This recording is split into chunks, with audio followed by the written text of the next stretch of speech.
Par contre, je pense que la prochaine rencontre, ou avant la prochaine rencontre d'ailleurs, s'ils me demandent vraiment ce colloque, c'est moi qui leur poserai des questions. C'est moi qui les interrogerai. Oui, pour leur dire, quelle église êtes-vous? À quelle église avons-nous affaire? Moi, je voudrais savoir si j'ai affaire à l'église catholique ou si j'ai affaire à une autre église, à une contre-église, à une contrefaçon de l'église. Or, je crois sincèrement que nous avons affaire à une contrefaçon de l'église et non pas à l'église catholique. Pourquoi? Parce qu'ils n'enseignent plus la foi catholique, ils ne défendent plus la foi catholique.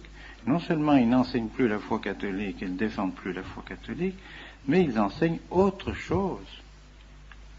Ils entraînent l'Église dans autre chose que l'Église catholique. Ce n'est plus l'Église catholique. Ils sont assis sur le siège de leurs prédécesseurs, tous ces cardinaux qui sont dans les congrégations et tous ces secrétaires qui sont dans les congrégations, ils sont là où à la secrétaire d'État, ils sont bien assis là où étaient leurs prédécesseurs, mais ils ne continuent pas leurs prédécesseurs. Ils n'ont plus la même foi, ni la même doctrine, ni la même, ni la même morale même que leurs prédécesseurs. Alors, c'est pas possible. Et principalement, leur grande erreur, c'est l'œcuménisme. Et l'œcuménisme, ils enseignent un œcuménisme qui est contraire à la foi catholique.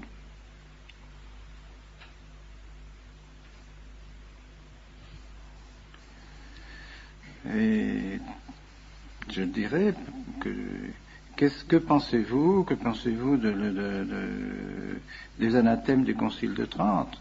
Que pensez-vous des anathèmes du Concile de l'encyclique Auctorem Fidei sur le Concile de Pistoie? Que pensez-vous du syllabus? Que pensez-vous de l'encyclique sur Immortale Dei du pape Léon XIII? Que pensez-vous de la lettre sur le sillon par le pape Saint-Pidis, de l'encyclique Quas Primas du pape Pie XI, de Mortali Humanimos du pape Pie XI, justement contre l'œcuménisme, contre ce faux œcuménisme, et ainsi de suite. Enfin, pensez-vous de tout ça? Qui me répondent s'ils sont toujours d'accord avec tous ces documents des papes, avec ces documents officiels qui définissent notre foi. Ce ne sont pas des documents quelconques, ce ne sont pas des allocations privées, des allocutions privées ou des conversations privées des papes. Ce sont des documents officiels et qui engagent l'autorité du pape. Alors moi, je pense qu'on peut et on doit même croire que l'Église est occupée, Elle est occupée par cette contre-Église, que nous connaissons bien et que les papes connaissent parfaitement et que les papes ont condamné tout au long des siècles, depuis maintenant bientôt 4 siècles. L'Église ne cesse de condamner cette contre-Église qui est née avec le protestantisme surtout, qui s'est développée avec le protestantisme, et qui est à l'origine de toutes les erreurs modernes, qui a détruit toute la philosophie et qui nous a entraînés dans toutes ces erreurs que nous connaissons, que les papes ont condamnées: libéralisme, socialisme, communisme, modernisme, sionisme, que sais-je, nous en mourrons. Les papes ont tout fait pour condamner cela, et voilà que maintenant ceux qui sont sur les sièges de ceux qui ont condamné ces choses-là, eh bien, sont maintenant d'accord, pratiquement, avec ce libéralisme et avec cet œcuménisme. Alors, on ne peut pas accepter ça. Et plus les choses s'éclairent, et plus nous nous apercevons que ce programme qui a été élaboré dans les loges maçonniques,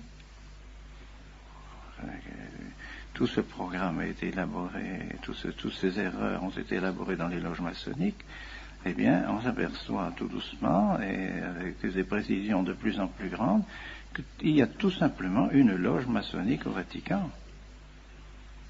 Et que maintenant, quand on se trouve devant un secrétaire de congrégation ou un cardinal qui se trouve assis dans le siège, à la place, dans le bureau, où se trouvaient de saints cardinaux, et des cardinaux qui avaient la foi, qui défendaient la foi de l'Église et qui étaient des hommes d'Église, ben on se trouve devant un franc-maçon. Alors, est-ce que c'est la même chose? Alors c'est bien, ils brandissent la même obéissance. Oui, autrefois, on nous disait d'obéir à la foi, on nous faisait faire le serment antimoderniste, on nous faisait faire les professions de foi, et tout ça. Maintenant, ces gens-là, qu'est-ce qu'ils font? Quelle foi ils nous demandent de professer? C'est plus la même. Alors on brandit toujours obéissance, obéissance, obéissance. Ah oui, mais quand même. Obéissance à l'Église, oui. Obéissance à ce que l'Église a toujours commandé, oui. Obéissance à la foi de l'Église, oui. Mais obéissance à la franc-maçonnerie, non. Ben non. Ben, c'est ça, c'est sûr. Et dernièrement, donc, on m'a apporté des documents qui semblent tout à fait véridiques.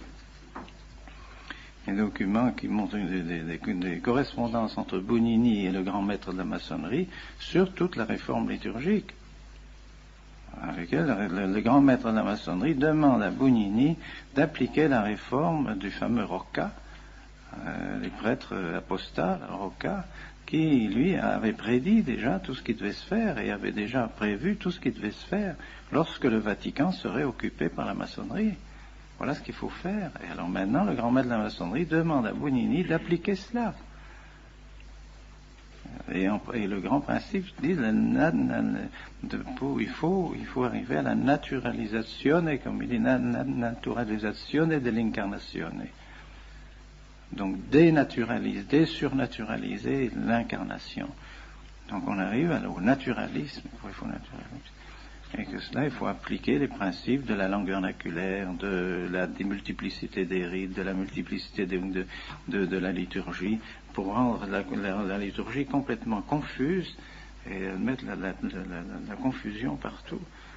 Et les oppositions entre les différents rites.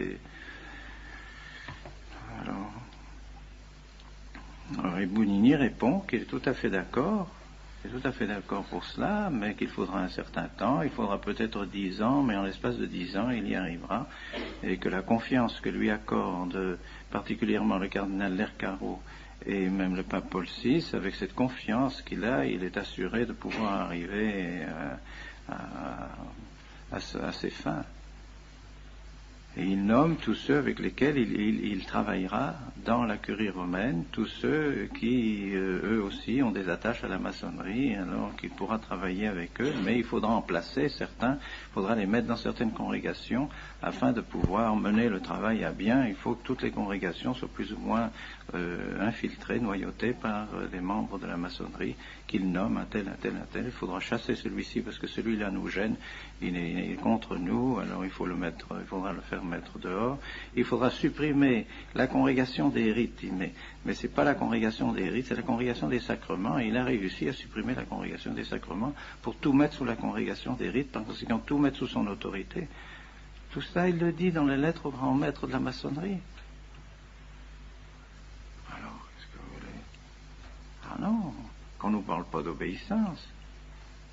On va bien obéir, bien sûr, nous sommes les plus obéissants à l'Église et à tout ce que l'Église a toujours enseigné, toujours voulu, mais pas à des hommes qui travaillent à la destruction de l'Église à l'intérieur de l'Église. L'ennemi est à l'intérieur de l'Église, le papidis l'avait annoncé, la Salette l'avait annoncé, le Fatima l'a annoncé, tout est annoncé de manière publique. On sait que l'ennemi va s'introduire à l'intérieur de l'Église. Eh bien, il y est. Alors qu'ils ne viennent pas demander, il faut arrêter les ordinations. Qui demande d'arrêter les ordinations?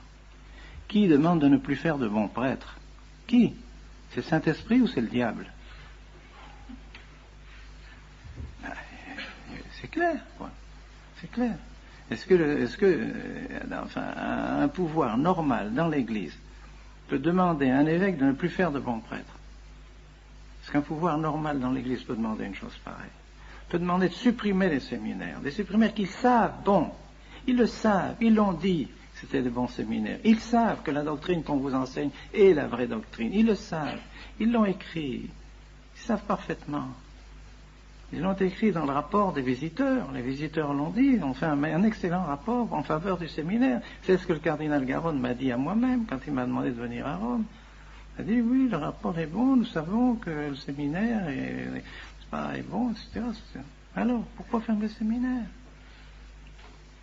Tout simplement parce que nous ne voulons pas suivre ces orientations maçonniques de l'œcuménisme, toutes ces orientations nouvelles qui ont été forgées dans les loges maçonniques.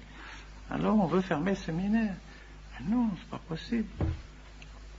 Ça vient pas du Saint-Esprit, ça vient pas de l'Église. C'est pas l'Église qui nous demande de fermer le séminaire. C'est pas l'Église. C'est pas le pape en tant que pape.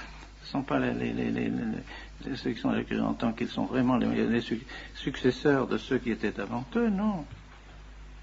C'est une loge maçonnique qui est arrivée à pénétrer à l'intérieur du Vatican, qui mène tout, et qui évidemment ne peut pas nous sentir, c'est clair, c'est évident, que nous faisons obstacle à leur plan de destruction du sacerdoce, de destruction de la messe, de destruction de la liturgie, c'est évident, c'est évident.